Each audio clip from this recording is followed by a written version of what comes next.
Hi, it's Hannah, and today I'm partnering with Sally Hansen to show you how to do these sparkle burst nails that are perfect for New Year's. So let's get started. First, apply 2 coats of Miracle Gel in Onyx-pected for the base color.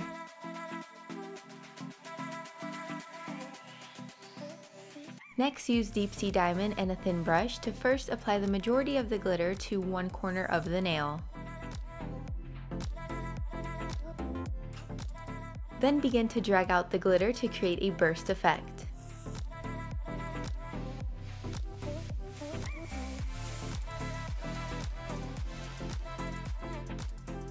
Now use Sunken Treasure and do the same thing to the other side, applying the glitter and then dragging it out.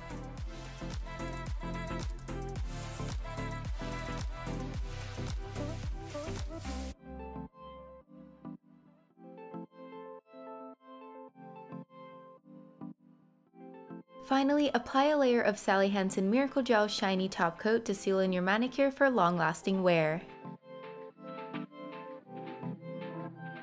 So that's it for this tutorial. I hope you enjoyed it. Thanks so much for watching, and I'll see you later. Bye!